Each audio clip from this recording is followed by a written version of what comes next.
무장 반란을 일으켰던 러시아 용병 기업 바그너 그룹의 수장인 프리고진이 정권 전복을 목표로 한 행동이 아니었다고 밝혔습니다.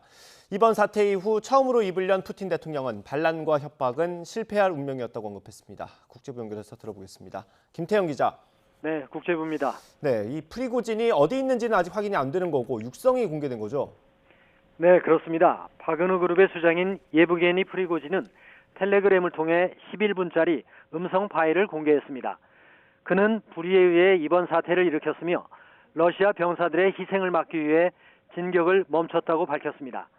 이어 우크라이나 특별 군사작전 중 실책을 저지른 이들의 책임을 묻고 싶었고 러시아군이 먼저 공격한 것이 방아쇠가 됐다고 해명했습니다.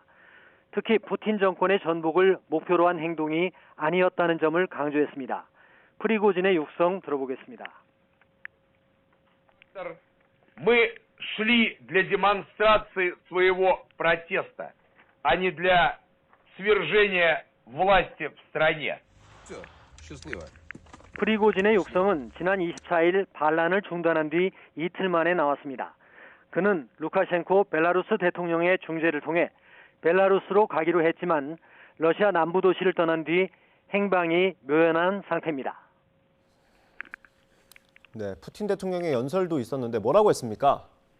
푸틴 대통령은 러시아를 적으로 돌리는 반란은 결국 실패할 수밖에 없었다고 강조했습니다. 그리고 자신은 처음부터 유혈 사태를 피하도록 지시했다고 말하며 반란군이 별다른 저항 없이 모스크바 200km까지 신속히 진격할 수 있었던 데 대해 해명했습니다. 이어 이들은 자신의 행동이 러시아에 얼마나 비극적이고 파괴적인 결과를 초래할지를 깨닫는데 시간이 걸렸다고 말했습니다. 바그너 그룹 용병들의 안전을 보장하겠다는 약속을 거듭 확인하며 국방부와 계약하거나 집에 가도 된다, 아니면 벨라루스로 가라고 말했습니다. 푸틴은 반란에 이용당한 바그너 그룹의 지휘관과 병사 대부분이 애국자임을 알고 있다면서 마지막 순간에 멈춰 유혈 사태의 선을 넘지 않은 것에 감사한다고 덧붙였습니다. 아울러 러시아 국민들에게 감사를 표시한 푸틴 대통령의 말 들어보시겠습니다. Благодарю вас за выдержку, сплоченность и патриотизм. Эта гражданская солидарность показала, что любой шантаж, попытки устроить внутреннюю смуту обречены на провал. 푸틴 대통령은 쇼이구 국방장관을 비롯해 대통령 비서실장, 내무장관, 연방보안국장, 수사위원장 등이 참석한 회의를 주재했습니다. 이번 사태를 놓고 분석과 대응 방안에 대한 논의가 이루어졌다고 크렘린궁은 전했습니다. 이로써 프리고진이 맹비난했던 국방장관과 보안기관 등은 일단 신임을 받은 것으로 해석됩니다. 네, 이번 반란에 서방의 첩보기관이 연루됐다는 추측이 있었는데 미국 바이든 대통령이 공개적으로 입장을 밝혔다고요? 네, 바이든 대통령은 이번 사태가 러시아 내부의 투쟁일 뿐이라며 서방 첩보기관 연루설을 정면 반박했습니다. 앞서 라브로프 러시아 외무장관은 무장 반란에 서방의 첩보기관이 연루됐는지를 정보기관이 조사 중이라고 밝혔습니다. 바이든 대통령은 무장 반란 직후에 젤렌스키 우크라이나 대통령과도 통화를 갖고 우크라이나를 계속 지원하겠다는 뜻을 전했습니다. 미국이 우크라이나에 5억 달러의 추가 지원책을 곧 발표할 것이라는 언론 보도도 나왔습니다.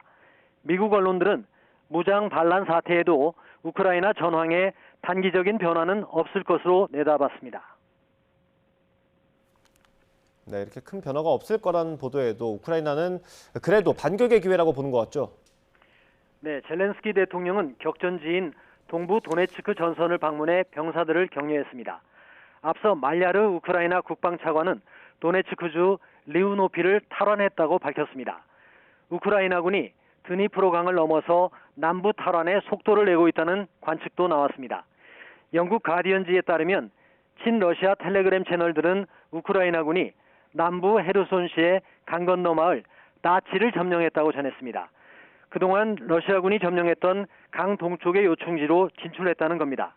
이들 채널은 우크라이나군이 크림반도 진격을 염두에 두고 교두보 마련에 나섰다고 분석했습니다.